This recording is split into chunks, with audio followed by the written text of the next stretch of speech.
అదరగొట్టే కారం రంగు రుచి ఆచి కారం పొడి.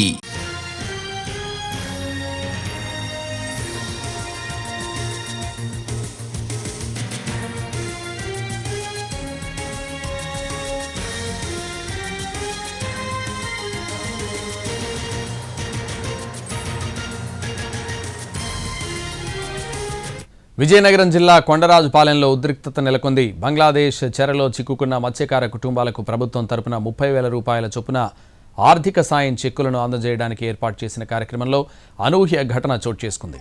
చెక్కులు అందుకోవాల్సిన మత్స్యకార కుటుంబాలు సమయానికి సభాస్థలానికి చేరుకోలేదు. దీంతో జనసేన ఎమ్మెల్యే లోకం నాగమాధవి భర్త ప్రసాద్, తహసీల్దార్ రమణమ్మతో పాటు ఇతర అధికారులపై ఆగ్రహం వ్యక్తం చేశారు. ఏర్పాట్లు సక్రమంగా చేయలేదని మండిపడ్డారు. బాధిత కుటుంబాలను సమయానికి తీసుకురావడంలో నిర్లక్ష్యం వహించారని నిలదీశారు.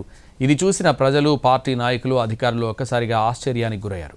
చెక్కులు అందించాల్సిన మంత్రి కొండపల్లి శ్రీనివాసరావు సభాస్థలానికి చేరుకున్న బాధిత కుటుంబాలు రాకపోవడంతో లోకం ప్రసాద్ అసహనం వ్యక్తం చేశారు. Sarpanch is the one who has told. ఆయనతో కూడా మాట్లాడామండి మేము. ఈయన నేను తెప్పించి పూచి నాదే అని అన్నారు. ఏమైందమ్మా? బెనిఫిషియరీస్ రాకపోతే క్యాన్సిల్ చేసే చెక్లన్నీ. Why are we making this a political issue? మీరు ఎందుకు కోఆర్డినేట్ చేయలేకపోయారు? You should take action on that ma'am. ఈ ఆఫీసర్ డబ్బులు చేయకపోతే సర్పంచ్ ఇస్ ద